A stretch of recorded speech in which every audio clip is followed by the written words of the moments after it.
Добрый день, уважаемые коллеги! Сегодня 6 мая, и мы начинаем наш вебинар. Сегодняшняя наша тема – это психологические защитные механизмы в детском возрасте. Напоминаю, что наши вебинары проходят при поддержке Фонда президентских грантов Российской Федерации, и мы реализуем наш проект «Будем вместе» совместно с Международным детским фондом «Дети Саха-Азии». Тема нашей сегодняшней встречи – это психологические защитные механизмы. Мы рассмотрим особенности его проявления в детском возрасте, поговорим про диагностики, вообще что это такое защитные механизмы, да, и вот как они проявляются. Что ж, как обычно, начинаем со схемы нашего вебинара. Он у нас сегодня будет состоять из 5 пунктов. Сначала мы рассмотрим само понятие защитные механизмы. Второе, мы рассмотрим виды защитных механизмов психики. Третье, особенности проявления защитных механизмов у детей разного возраста. Четвертое, чем может помочь приемный родитель ребенку. Вот возвращаясь к нашей предыдущей теме, да, вот этот блок, он вызвал наибольший интерес у вас, насколько я понимаю, потому что было больше моментов, обращенных именно по этому пункту, что можно сказать вам, родителям. Да? И пятое, это тоже, на мой взгляд, очень интересный и полезный блок, это рекомендации для совместной работы специалиста социальной службы и психолога для работы с детскими травмами. Вот как вы замечаете, я различаю понятия специалист социальной службы и психолога. И начиная с прошлой темы, когда мы говорили про детские травмы, говорю и о том, что работа психолога здесь считается узкоквалифицированной, специальной, да, и она нужна и необходима, потому что без нее самостоятельно обработать травму практически невозможно. Вот. Давайте рассмотрим, что такое защитный механизм. Вот впервые этот термин ввел Зигмунд Фрейд.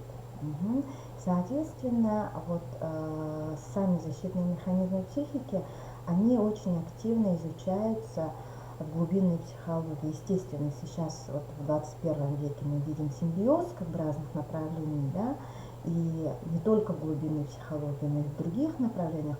Но тем не менее, если вы хотите узнать сами теоретические основы, понять суть работы, то вам в любом случае придется обратиться к глубинной психологии и рассматривать уже собственное определение там, в классическом их понимании. Вот. И здесь мы видим очень хорошую семейную преемственность. Учение отца продолжила дочь Зигмунда Фрейда, Анна Фрейд. Да? Вот что такое защитный механизм? Это само слово защита психики, да, это говорит, вообще практически дает определение самому понятию, да, но у нас есть определение на нашем слайде, это психологические стратегии, бессознательно используемые человеком с целью защитить себя от тревоги, возникающей из-за непереносимых мыслей и чувств. Защитные механизмы, как правило, не поддаются сознательному контролю, они вполне естественны и нормальны. Однако, если они задействованы слишком часто, у человека развивается невроз, который может выглядеть как тревожность, фобия, навязчивое состояние или гистрионное истерическое расстройство. Вот видите, в определении очень много Фрейда и очень много глубинной психологии. Во-первых, нужно помнить одну вещь, что они возникают, защищая нашу психику. То есть защитные механизмы нужны. Без них психика не может сохранить свое здоровье. Возникают они в тех ситуациях, когда психика самостоятельно сама не справляется. Они бессознательно проявляются, мы практически ими не управляем. Вот. И третий момент – это то, что, несмотря на то, что они очень полезные, и без них бы мы бы не смогли сохранить свое психическое здоровье, если очень часто мы прибегаем к защитным механизмам, то у нас возникает невроз. Да? И поэтому из-за этого работать с защитными механизмами надо своевременно. Чем раньше мы начнем, естественно, тем лучше. Но вот как жизнь покажет, не всегда бывает помощь можно оказать тогда, когда именно нужно, да. Но в любом случае, вот как и с травмами, так и защитными механизмами психики, они когда-то возникают и исчезают, да. То есть они поддаются коррекции, с ними можно работать. И можно как бы создавать нормальные условия для функционирования психики.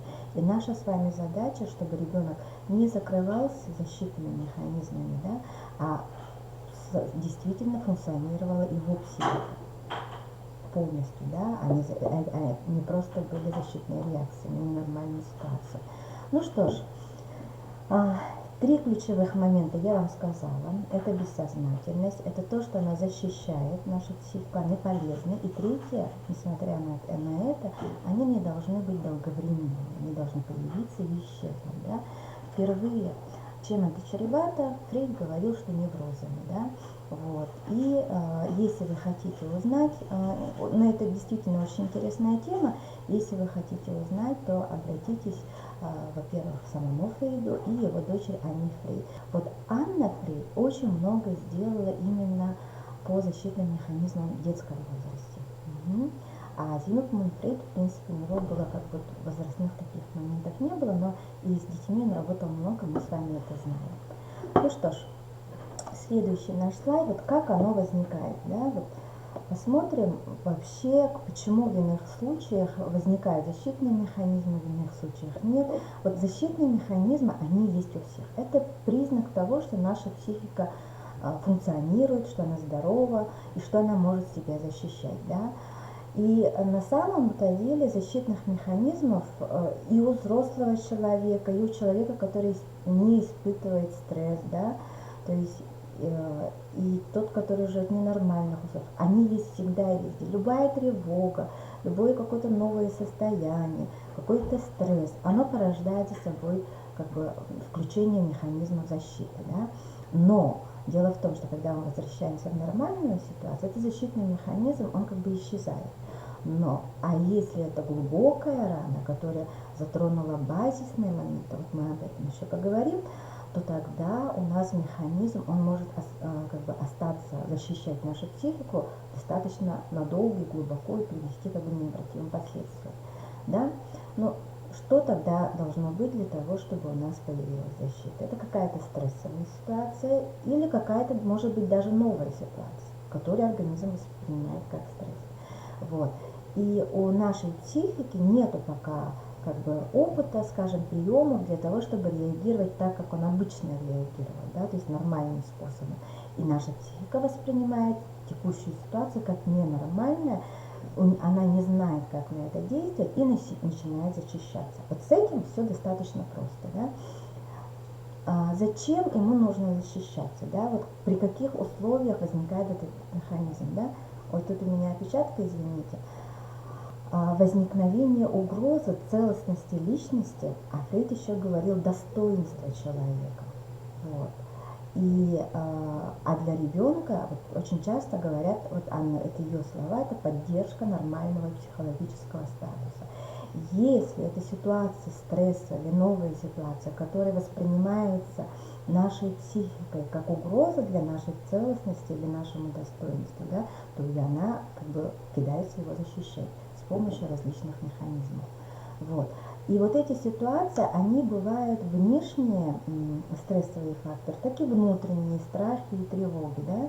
Вот. Ну и сами понимаете, что внутренние страхи и тревоги, они у детей как бы чаще возникают, да, и это еще зависит еще и от эмоциональности человека. И третий момент, вот, охранная функция, да, то есть запускаются механизмы защиты, неосознаваемые, да, мы как бы их не контролируем, они автоматически запускаются.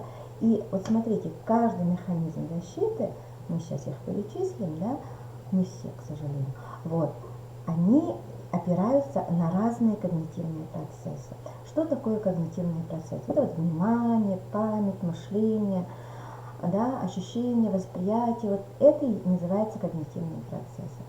И механизмы защиты как раз вот оперируют нашими когнитивными процессами. Где-то они усиливают внимательность, где-то наоборот притупляют внимательность и усиливают как бы мышление, да. То есть у человека, у нас как бы много всего ресурсов есть, да, и защитные механизмы делают акценты на разные когнитивные процессы, усиливая или уменьшая вот эти наши процессы, они защищают нашу психику. Понятно, да? То есть вы можете заметить, что есть защитный механизм, при работе защитного механизма, вот в самоанализе, да, можете заметить, что у вас вдруг обострилась внимательность, да, или вдруг вы не можете забыть, у вас когнитивные процессы, как бы вот зацикливание какое-то возникает, да, или вы начинаете, и прошу прощения, логически думать, размышлять, у вас включается такая рационализация, да, такие моменты. То есть вот это с помощью наших ресурсов, которые у нас уже есть, наша психика сама себя защищает. Угу. Следующий, давайте рассмотрим, какие есть защитные механизмы. Да? Сразу скажу, их великое множество, да? Их очень-очень-очень много, и они вот и сейчас как бы исследователи придумывают новые, да?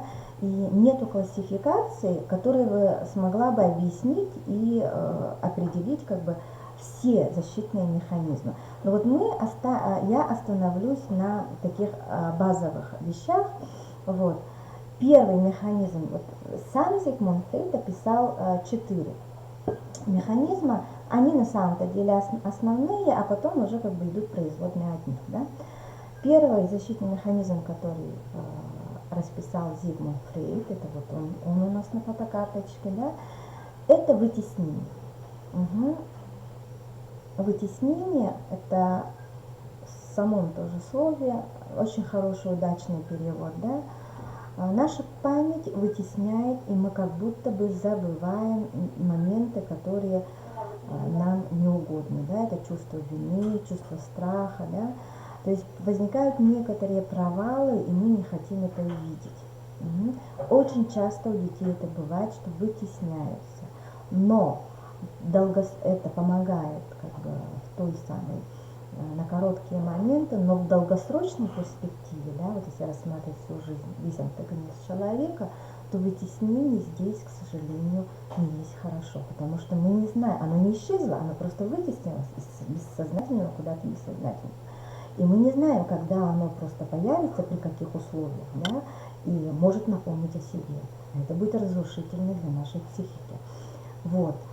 И я хочу сказать, что вот эти защитные механизмы, они, все, что вот делается, там, да, вот вытесняется, там, изолируется и так далее и тому подобное, оно, скажем так, оно может появиться в других стрессовых ситуациях, проявить себя, да, вот говорят, проявляется травма. Вот. Таким образом, что на самом деле с ними нужно работать, а не забывать про них. Следующий момент – это проекция. Угу. Проекция очень часто у нас встречается, да? Это когда мы проецируем на другого человека свои чувства, эмоции и так далее. То есть проекция – это перенос, да? Допустим, к примеру, вот возьмем с ребенка, да, вот ребенок не боится какого-то определенного человека и думает, что не любит, да, вот его не любит какой-то человек. Угу. Он проецирует данные качества, переносит данные качества этого человека на какого-то другого человека, который там чем-то там похож, да. Может быть, это будет такой же отчим. Да, вот если у него был негативный опыт с отчимом, да, он может проецировать на своего нового отчима, переносить, да, потому что это просто отчим. Они будут два разных человека, даже физически они могут быть не похожи друг на друга. Вот. Может быть, там иногда переносится, потому что этот человек там, не знаю, там, использует такое же слово, там, говорит, к примеру, ну так, да, вот, к примеру, вот слова паразиты, да, и вот должен быть какой-то маленький, скажем так, скажем, что как это назвать, триггер, да, вот, который вот переносится его, да, вот какой-то момент, который цепляется и переносится на этого человека, и тот опыт, который был, то есть представление об этом человеке переносится на нового человека. И ребенок может думать, что вот этот же новый отчим, он такой же плохой, как отчим, который был до этого, да. Вот, это называется перенос. Он делается абсолютно неосознаваемо и делается постоянно, да, вот. Зигмунд Фрейд говорил о том, что вообще вот этой проекцией мы занимаемся всю жизнь. Даже выбор наших супругов, да, там, жен, мужей, оно, в принципе, как бы тоже связано с этим механизмом проекции. Мы выбираем людей, которые чем-то напоминают нам наших родителей или наоборот, абсолютно противоположны нашим родителям. Это уже зависит, какое детство было у какого человека. Третий защитный механизм, который есть, это рационализация, да, вот попытка объяснить. При этом объяснение, вот идет логическое искажение фактов. Бывает же такое, что люди пытаются объяснить поведение какого-то человека, и при том они объясняют его не столь правильно, скажем так, да. То есть где-то вот, бывает очернить, бывает обелить, да, то есть идет такой крен в разные стороны. Это называется рационализация. Это тоже защитный механизм для того, чтобы сохранить там, допустим, образ. Вот представьте себе образ матери, да, вот мама там пьет, употребляет алкоголь, но ребенок ее оправдывает. Вот это и есть называется рационализация. Или жена оправдывает мужа алкоголика. Это рационализация оправдывает, допустим, даже физическая агрессию со стороны мужа. Это вот рационализация. Кстати, вспомнила народную русскую пословицу «бьет, значит, любит». Ну, тоже вот один из видов рационализации.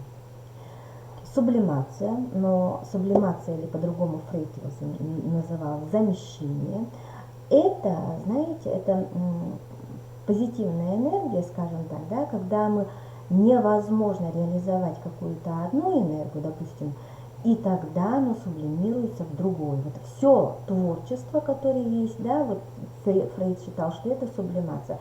Не можем проявить любовь, соответственно, мы сублимируем его в живопись. Вот сейчас, наверное, там мы сидим на карантине, у нас появилось много лишней энергии, и мы сублимируем его в разную деятельность. Кто-то сублимирует действительно в свое творчество, там, хобби, да, кто-то в спорт тоже это сублимация, да. То есть, вот смотрите, это называется сублимация. Невозможность реализовать какую-то энергию в другое русло, позитивную энергию переделать, это называется сублимация. Это есть практически тоже у каждого человека, потому что мы не всегда можем реализовать то, что мы хотим. Да? Это нормальная как бы защита, нормальная вещь, а энергия должна найти свой выход.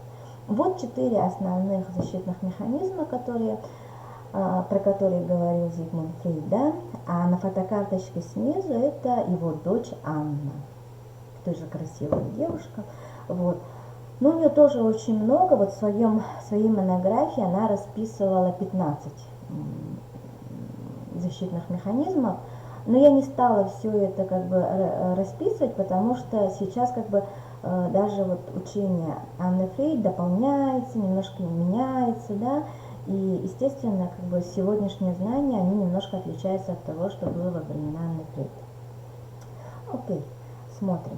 Изоляция. Чем же она отличается? Изоляция – это психологический защитный механизм, когда воспоминания, которые связаны с этим каким-то непривычным моментом, они изолируются. Вот. Чем оно отличается от вытеснения? Вот похоже, да? Дело в том, что при вытеснении это происходит достаточно спонтанно и вытесняется все. Да, вот весь этот момент, весь этот день может вытесняться, да. Вот. При изоляции же происходит некоторые, как бы вот, все равно же вот, психологически у нас есть ассоциации, да, вот одно слово там, допустим, не знаю, там, антисептик у меня может ассоциироваться там, не знаю, с карантином, да, у кого-то с чем-то. Вот. И вот этот механизм, вот именно нарушаются вот эти ассоциативные цепочки, и оно, вот наше воспоминание как бы находится в этой изоляции.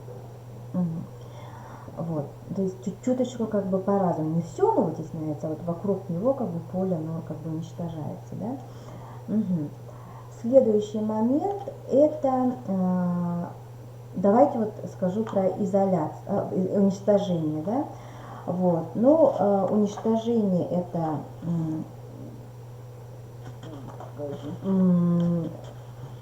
господи, сейчас одну минуточку.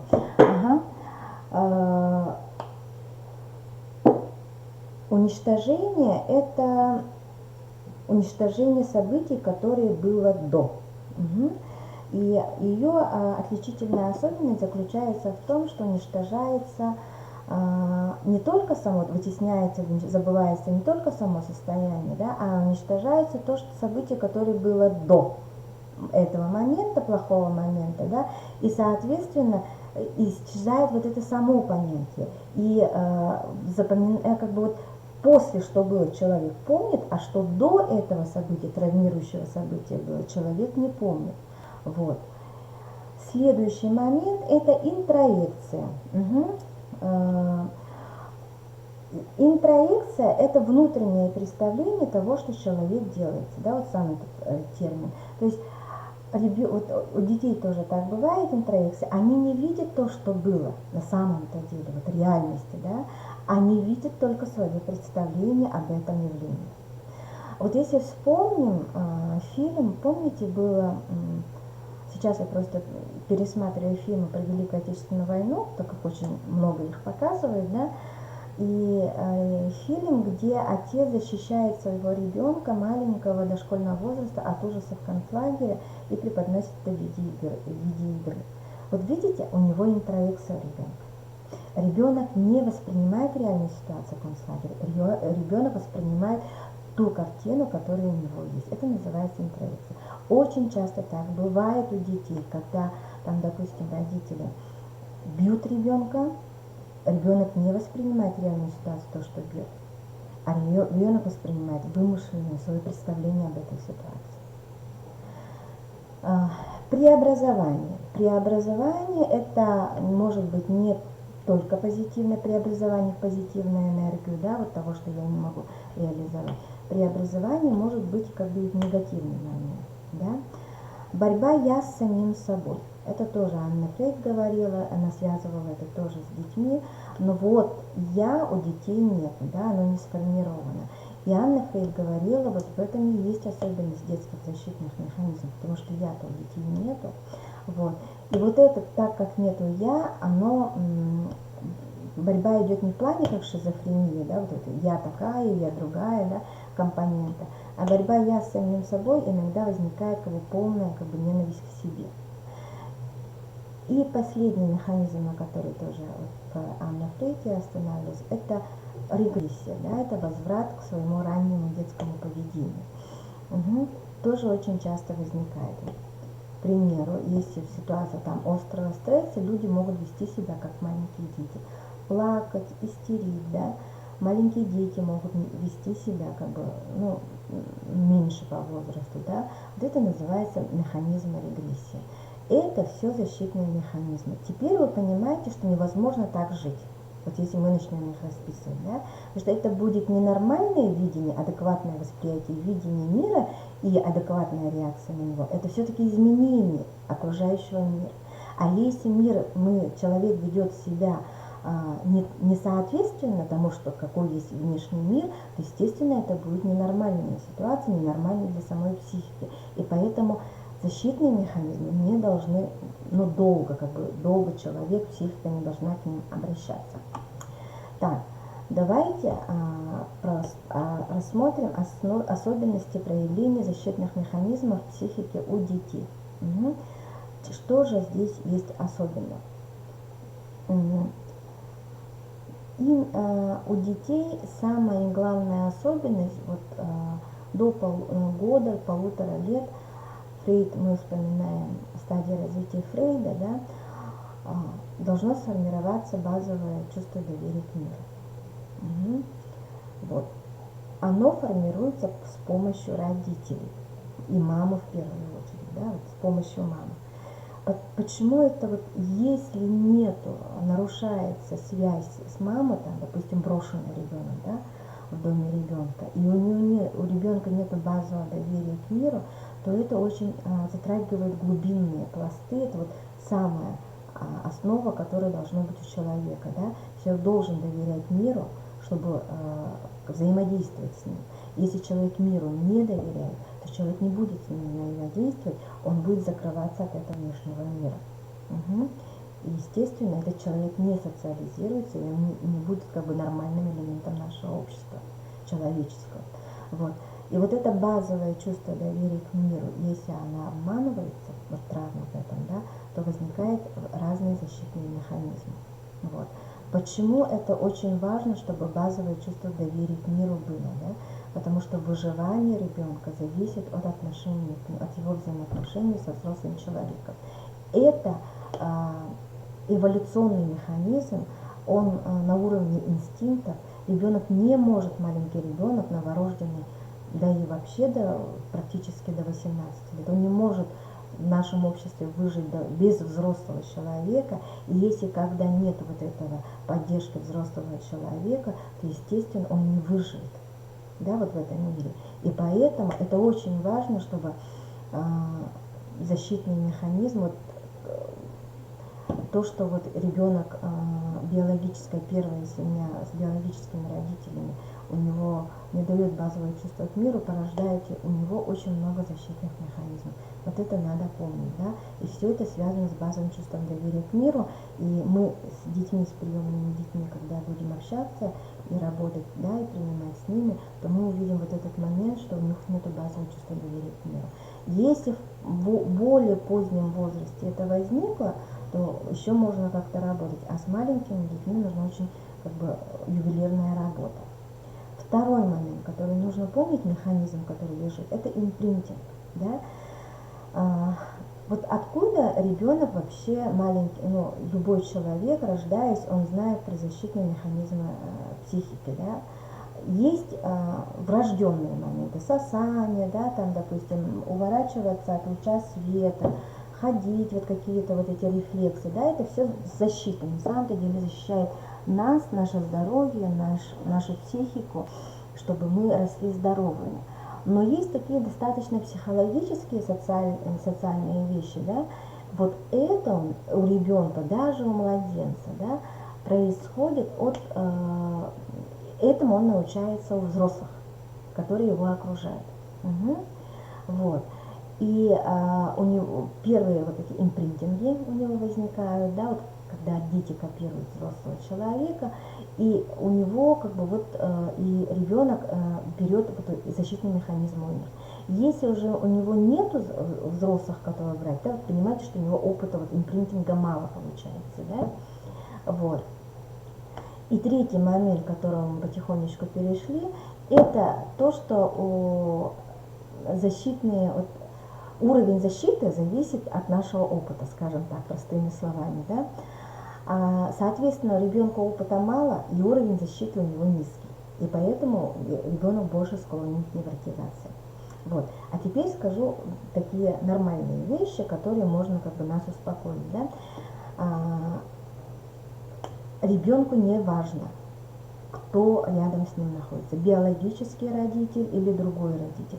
Вообще вот пренатальные психологи и эволюционные психологи, они считают, что биологические родители для ребенка, вот не важно, кто будет для ребенка мамой, это же для женщины важно, чей это будет ребенок, да? А для ребенка не важно, кто будет его мамой. Главное, чтобы она была мамой и защищала его от внешнего мира. И ребенок делает очень много вещей, тоже защитных, между прочим, да? Ребенок улыбается, вот этот комплекс оживления, да? Ребенок реагирует, вот это младенческое лицо его, да?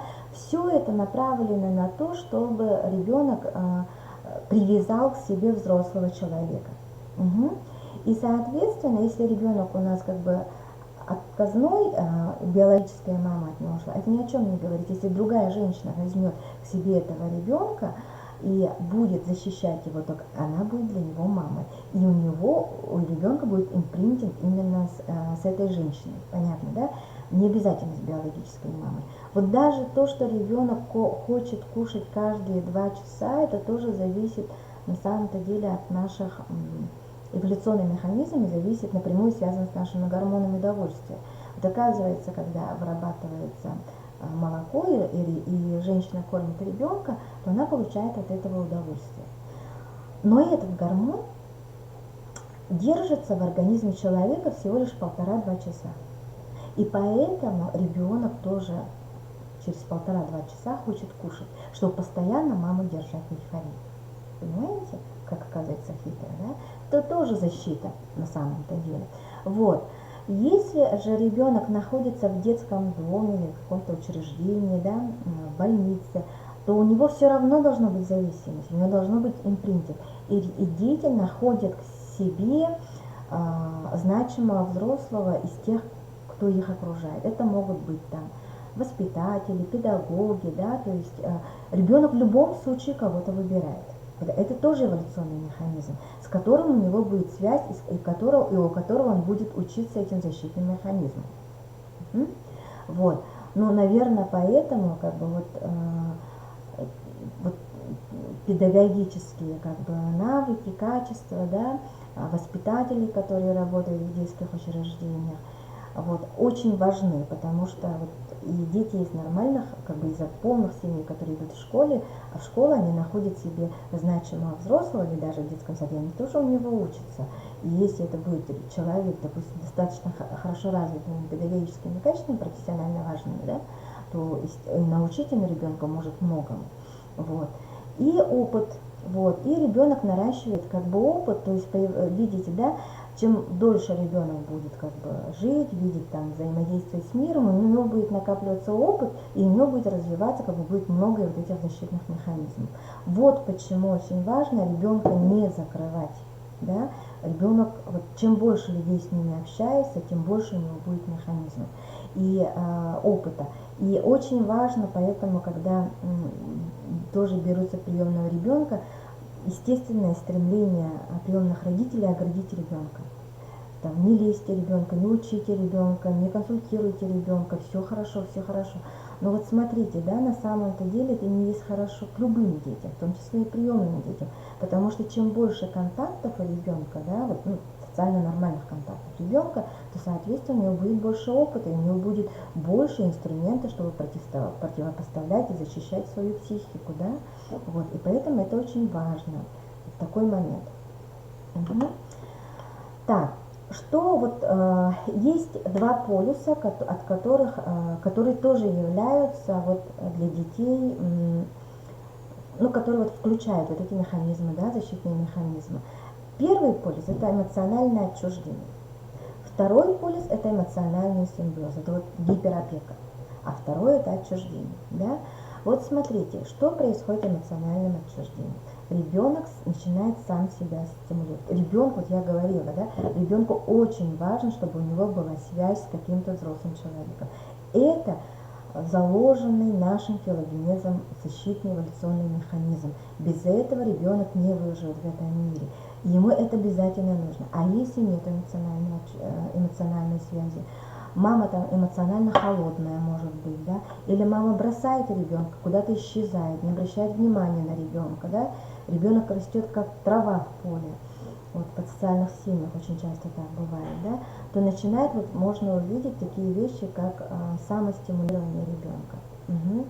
Вот у маленьких детей это покачивание. Вот смотрите, даже во взрослом состоянии, когда человек входит в стресс, можно увидеть, даже вот в фильмах иногда показывают, когда взрослые люди попадают в стресс, они сидят и вот так делают. Вот в школах, когда детей ругают, вот так часто вот так сидят и делают, да, покачивание. Смотрите, это самостимулирование. Ребенок хочет эмоциональной близости, да? Вот. А если вот это состояние стресса, вот представьте себе, что это обычная жизнь такого ребенка стрессовая, да, то он вот так вот тоже в детских учреждениях бывает, что постукивает головой, себя наказывают, да, что-то вам напоминает. Вот. Если есть эмоциональное отчуждение, еще один момент. Ребенок будет сопротивляться взрослому. Угу. Маленький ребенок может не сосать, отказываться от груди. Ребенок будет там плакать, когда его хотят что-то там с ним сделать, пеленать, накормить, там, переодеть, да. Вот. Если более взрослый ребенок, то он уже будет сопротивляться по-другому, он будет капризничать, падать, там, прятаться и так далее, да. Вот это вот эмоциональное отчуждение. Ребенок, внешне это будет примерно так выглядеть. И в этот момент это и работает защитный механизм. Если же есть гиперопека, эмоциональный симбиоз, и родитель просто не отпускает ребенка, не дает ему дышать, да, вот. Ну, застенчивый ребенок, излишне податливый ребенок, слишком послушный, да, вот ребенок. Скажут ему, что он стоит, скажут ему, что он сидит. Но ребенок не должен быть таким. Ребенок должен быть непосредственным. Вот. Это не хороший ребенок. Это, понимаете, это ребенок, у которого сработал защитный механизм. И повышенная тревожность. Это вот нормально, да? То есть вот видите, да, вот эмоциональный симбиоз очень часто бывает в полных семьях, или бывает очень часто, когда приемная семья берет ребенка и начинает его как бы слишком сильно опекать, да. И вот часто бывает, что вот на консультации вот приходят и мамы говорят, вот, очень в детстве был послушным ребенком, он был очень послушным, выполнял там без пререканий, никаких проблем у нас с ним не было, все было хорошо, учился хорошо и так далее, а вдруг стал другим. Понятное дело, невозможно психика все время себя защищать. Если он все время к этому будет обращаться, то у него будет невроз. И естественно, психика хочет остаться здоровой, и она отказывается от защитных механизмов. И поэтому ребенок себя ведет по-другому. Вот понятно, да, что слишком хороший примерный ребенок, это тоже не есть хорошо. Вот вы тоже на это обращаете внимание.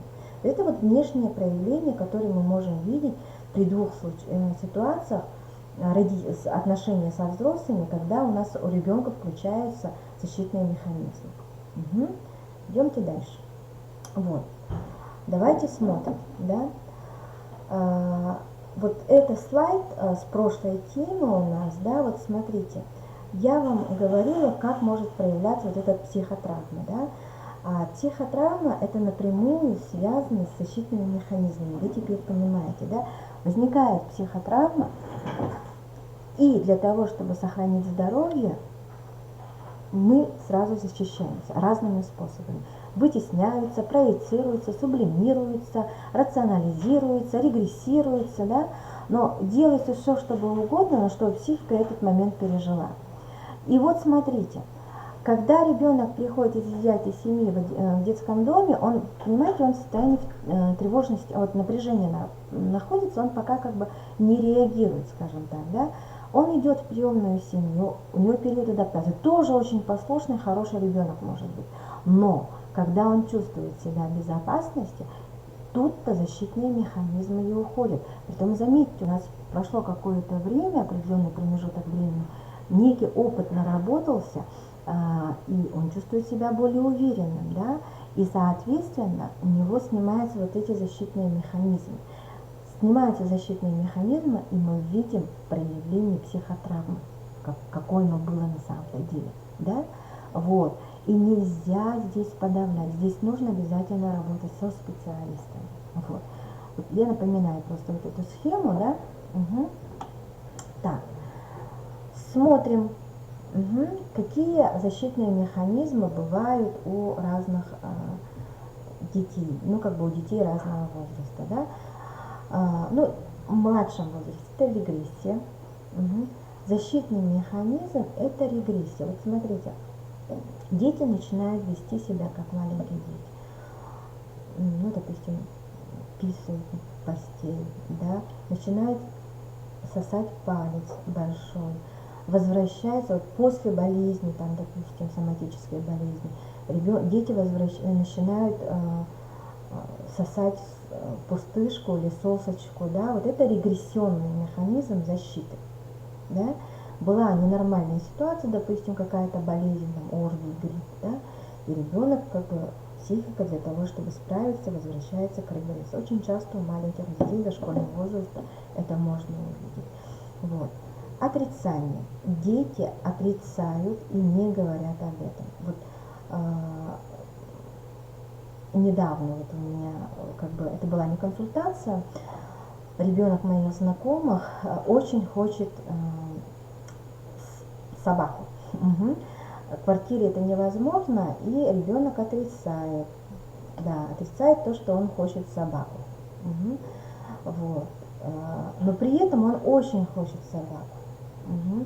То есть везде у него рисунки собаки, любит мультики про собак, да, игрушки собак. Ну, сейчас же много там, в Ютубе он смотрит вещи про собак. А когда его спрашиваешь, хочешь ли ты собаку, он говорит, нет, не хочу. Угу. Ну, поговорили с родителями, и понятное дело, что родители против того, чтобы собака была в квартире. Вот ребенок и отрицает. Угу. Есть такое. Подавление. Вот, как бы, да, вот ребенок подавляет свои чувства. Угу. Вот. Бывает вот, к примеру, да, вот подавление это то, что ребенок не любит про это говорить и говорит, что он этого не хочет, да. Хочет на улицу, но будет подавлять себе это желание. У маленьких детей тоже так. Вот ты хочешь, вот, допустим, ты хочешь, ну, к примеру, да, ты хочешь шоколадку? Я даже своему ребенку говорю, я знаю, что он хочет шоколадку, но он подавляет его, говорит, вот рука тянется, потом говорит, нет, не хочу. Это подавление, вытеснение, дети вытесняют, да, вот, и вот наиболее часто встречающиеся, и вот это еще вот, смотрите, механизм, вот этот интроекция. Угу, я забыла здесь написать, и интроекция. Дети видят не свой мир, не реальный мир, а вымышленный мир. Вот это достаточно часто встречающиеся, ну, наиболее часто встречающиеся защитные механизмы в детском возрасте, у маленьких детей. Вот. В младшем школьном возрасте, опять же, эти же механизмы сохраняются, плюс добавляется проекция и еще идентификация. Вот смотрите, с идентификацией здесь я хочу остановиться более подробно. Да? На самом-то деле не очень хорошая вещь, потому что дети начинают идентифицировать себя с человеком, который несет для них угрозу. Угу. Вот читаю тоже на форумах, да, вот сижу вот в порталах психологов, которые консультируют приемных семей, да, и рассказывала, по-моему, в прошлый раз тоже такая ситуация, что мальчик, приемный мальчик, был очень послушным в какое-то время, когда взяли, а потом у него начали проявляться вот эти агрессивные реакции. И они появлялись в школе, со своими сверстниками. Вот. В приемной семье была своя дочь, меньше его по возрасту, этого ребенка, да, и, соответственно, один раз ребенок попытался, вот, не поладил, там что-то они поссорились, и ребенок как бы сделал удушающие такие моменты, да. Родители были в шоке, чуть ли не отказались от ребенка, естественно, обратились в службы, привлекли психологов. Потом, когда разговаривали с ребенком, выяснилась ситуация, что, оказывается, его душил отчим этого ребенка, маленького. Когда ему был совсем маленький, до школьного возраста, его душил отчим.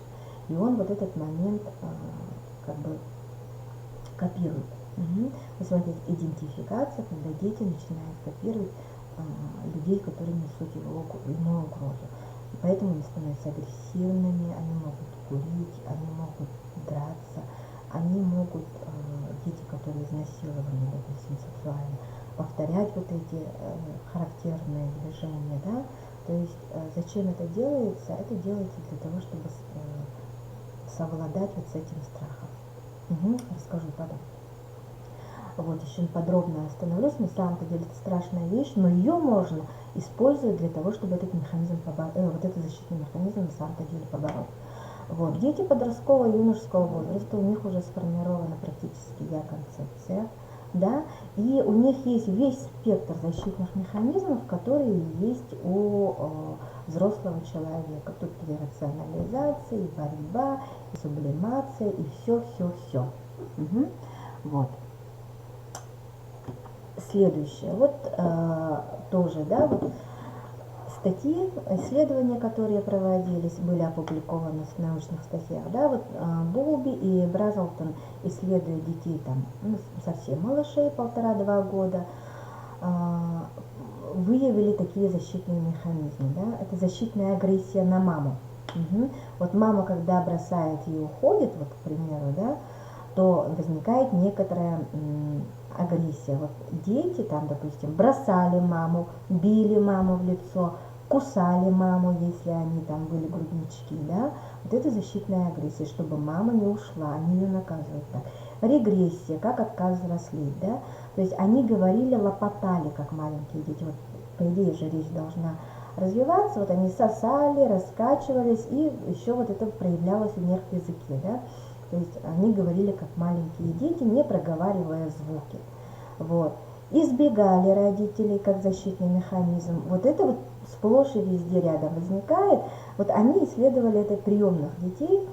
Вот. А вот это избегание родителей, очень часто вы можете из своей жизни тоже вспомнить, да, когда вы ребенка оставляете на время там у бабушки там, или у кого-то, потом приходите домой, и ребенок не выбегает вам навстречу, ребенок прячется, изучает вас издалека, избегает и игнорирует вас. Потом проходит какое-то время, и он подбегает. Это тоже защитный механизм. Вот. То есть, ну, это делается для того, чтобы вести себя прилично, да, сохранить контроль. Вот. Уменьшая поток сверхзначимых для ребенка ситуаций. Вот они так пишут, да. Вот.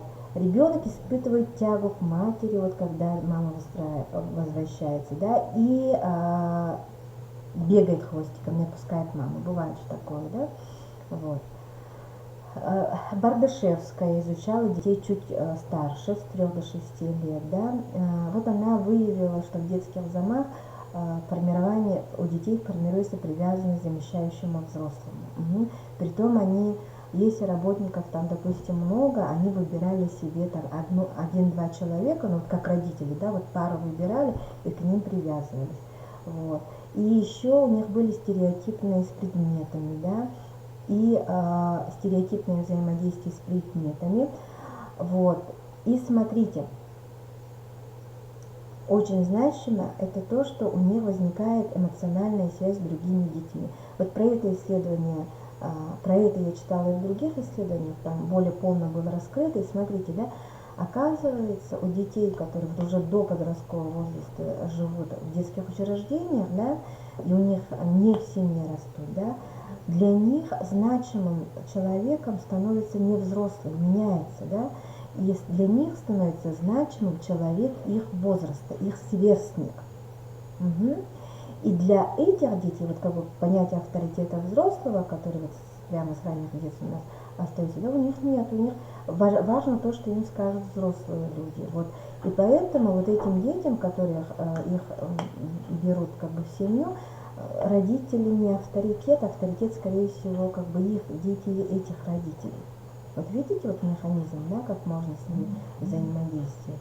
Вот это вот тоже защитный механизм психики. Нет уже другого взрослого. Значимые взрослые, допустим, работники могут меняться, потом ребенок растет, и он понимает, что этот взрослый не его родитель, да, а его близкий человек, это друг, с которым он живет вместе. И формируется вот такой защитный механизм.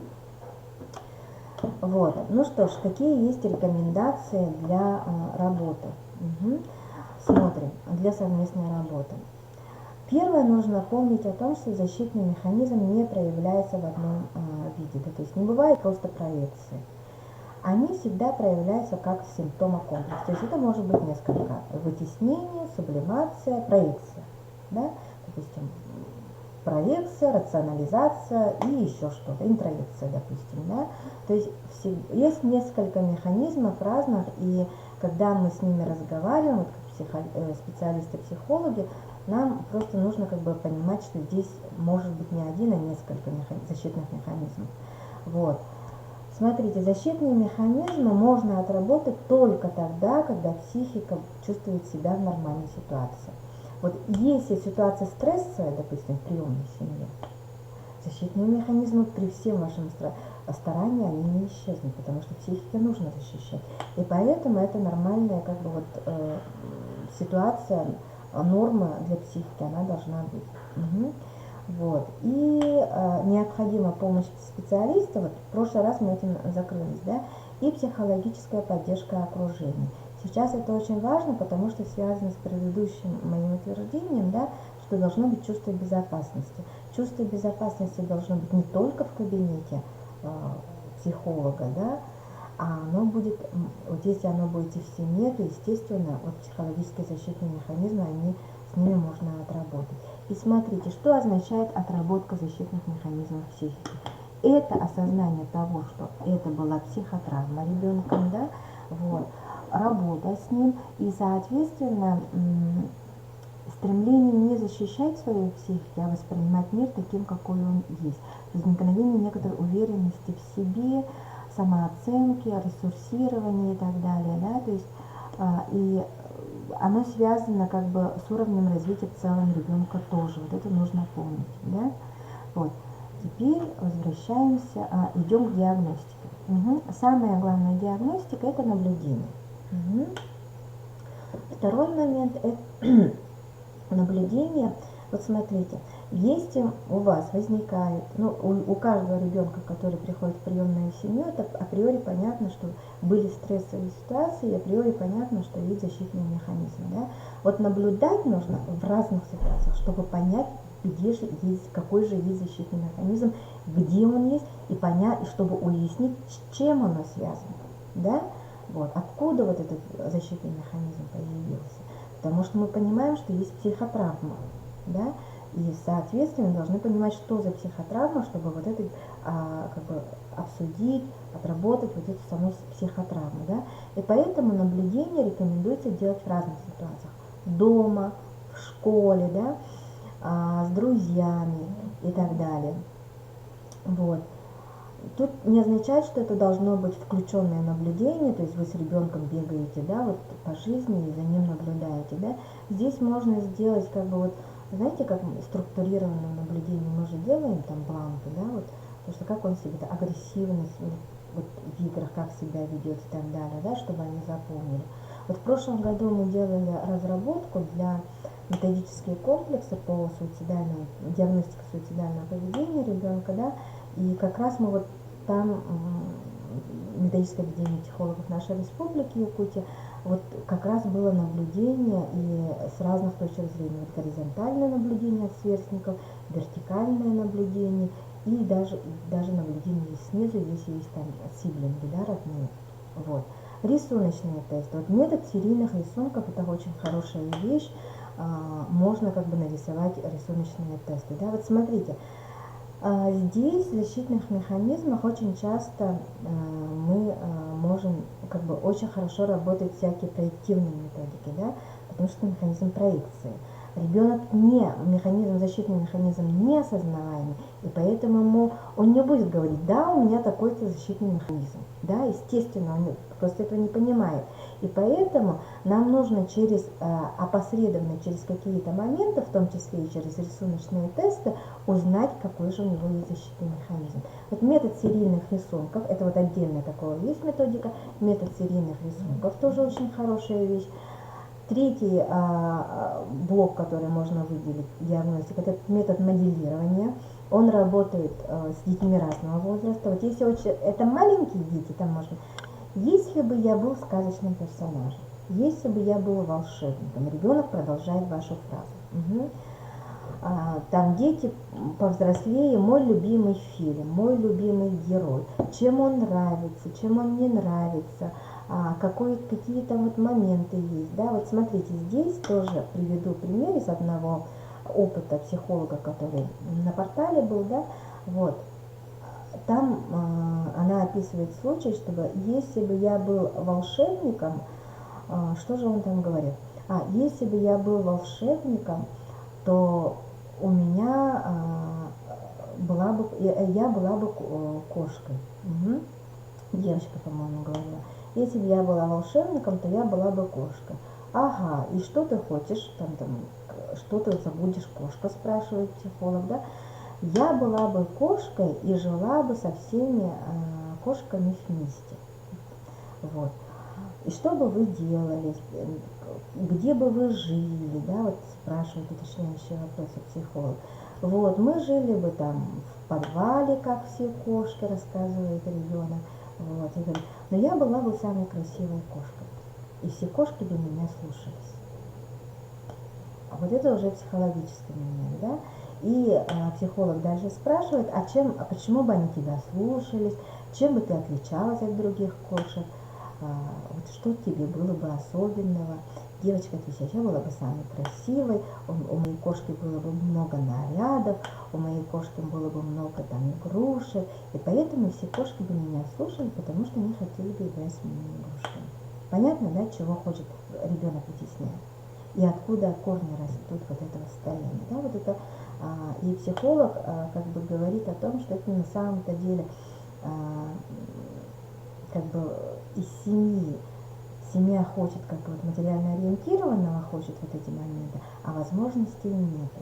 И, соответственно, вот этот момент ребенком как бы вот вытесняется немножко, да, но тем не менее оно остается, и внутренний дискомфорт у ребенка остается. Вот понятно, да, вот если фразы вот такие, если бы я был волшебником, если бы я был животным, мой любимый фильм и герой, это начало для того, чтобы как бы завязать разговор с ребенком и узнать, чего же он на самом-то деле хочет.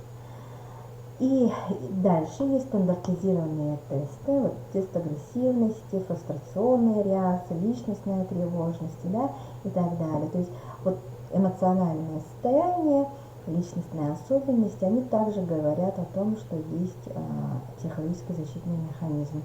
Но вот я вам говорила, что стандартизированные тесты, во-первых, не для маленьких детей, да, вот детей уже достаточно понимающих, скажем так, младший подростковый возраст, и потом все-таки стандартизированные тесты, они, большинство из них не учитывают культурные специфики и особенности. Поэтому, да, ими можно пользоваться, но нужно пользоваться с ними вот вкупе, не ограничиваться ими. Вот вы провели стандартизированные тесты, сравните со своим наблюдением. Вы провели стандартизированные тесты, сделайте вот моделирование какое-нибудь или рисуночные тесты, да, и они будут друг друга взаимодополнять и что-то даже приводить к целостному понятию, да, то есть всегда в диагностике нужно понимать, что вот сам защитный механизм – это симптомокомплекс, и соответственно и методики, которые мы пользуемся, это вот не может быть одна и та же методика, потому что у человека есть понятие научения, и еще вот такой момент, что один раз в год сделать диагностику и считать, что у него есть диагностика, тоже неправильно, потому что у ребенка очень гибкая пластичная психика, и она будет меняться, да, и в соответствии с ситуацией тоже. Поэтому диагностика, она должна быть постоянной. Вот. Психолог это делать постоянно не может, потому что ему нужно коррекционной деятельностью заниматься, да, и на самом-то деле большую часть диагностики делают родители, и, вот, и специалисты, когда встречаются с детьми, они все время должны делать некую диагностику, да, простую. А вот здесь психологам, специалисту и психологу, который работает, ведет эту семью, вам лучше как бы сесть, обсудить, что может человек сделать, специалист, вот имеется в виду опеки, да, какие тесты он может провести, да, на мой взгляд, рисуночные тесты может сделать специалист, вот. Метод моделирования может он просто вот прийти, как бы записать и рассказать психологу и сделать некоторый консилиум, чтобы уяснить моменты, как у вас ситуация вообще продвигается, да, или даже результаты наблюдения. Здесь вот наблюдение можно сделать структурированные бланки на самом деле. Вот. Смотрим коррекционные упражнения. Угу. Вот. Здесь я хочу, вот, начнем снизу, да, но коррекционные упражнения вот сейчас, наверное, я буду говорить больше для психологов, да, вот. Очень хорошо работает психодрама. Вот сейчас я объясню, вот помните, идентификацию я говорила, есть механизм идентификации и есть почему психодрама она хороша, да. Вот психодрама как раз, она позволяет клиенту стать на позицию того человека или того состояния, кого он боится. Угу. Вот, к примеру, в моей практике было то, что ребенок боится темноты. Достаточно распространенная вещь. Ребенок боится темноты. Это была девочка, там, 11 лет, и она вообще дома не оставалась, и для родителей это было достаточно сложно, потому что они работали и не могли оставить ребенка. Световой день у нас короткий, родители к 6 возвращаются, а в 4 у нас темно уже, да. и поэтому было жутко неудобно им. Вот поэтому мама с ним ругалась все время, с ней ругалась все время, постоянно. Потом они привели ее ко мне на консультацию. И мы с ней разыграли вот эти психодраматические моменты, да. Мы с ней играли, потом я ей предложила, сможет ли она быть сама темнотой. Вот она говорила, что есть темные углы, в которых живет темнота, это привидение, ну, как обычно, да, какие-то барабашки. И она изобразила у меня барабашку темную, да. Мы накинули на нее темный палантин, ага, и она ходила, укутавшись в темный палантин, и изображала вот эту темноту. И потом, когда вот, она пыталась меня пугать, я выиграла ее, соответственно, да, вот, и мы играли эту роль, и вы знаете, вот этот момент, это вот как раз благодаря защитному механизму идентификации возникает такая удивительная вещь.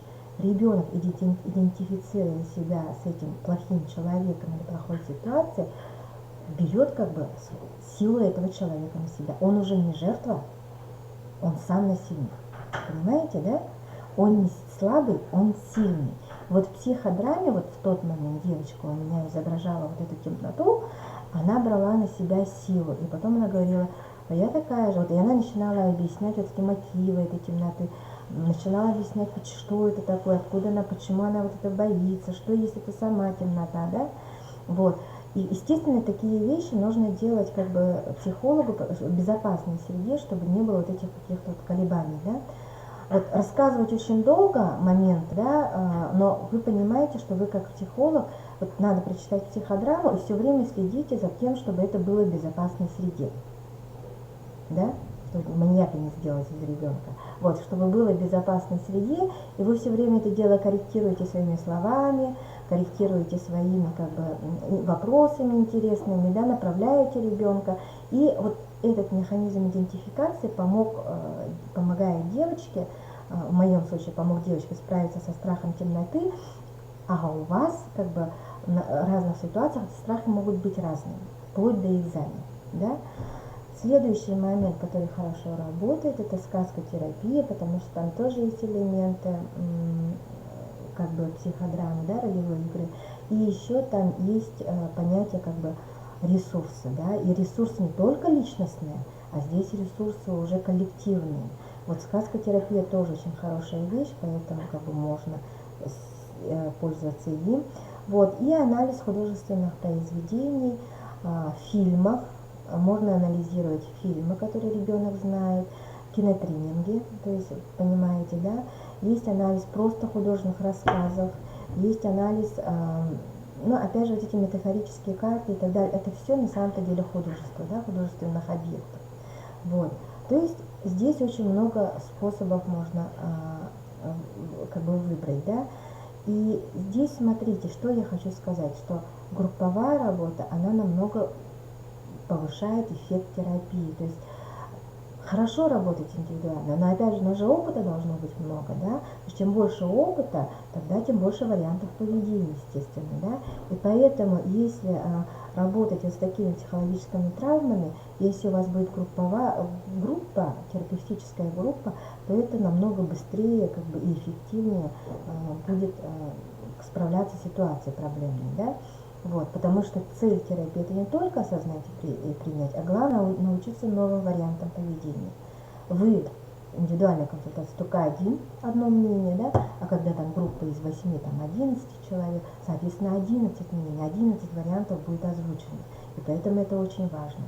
Вот. И нужно помнить, что если в будущем вдруг возникнет стрессовая ситуация, то может возникнуть регресс, и вот то, что было, оно может как бы всколыхнуться и опять же проявиться. Но, естественно, будет, если вы ее отработали, оно будет в меньшем диапазоне, да, вот это и защитный механизм, и вот сама психотравма, проявление психотравмы, да, поэтому вот сколько человек живет, вот это зависит от глубины на самом-то деле травмы, да, и вот насколько глубинные пласты защищают вот эти механизмы, да.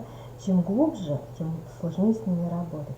А маленькие, вот такие, как новая работа перешел, да, новый класс учебный, да, какие-то легкие вещи, они достаточно легко отрабатываются. Вот.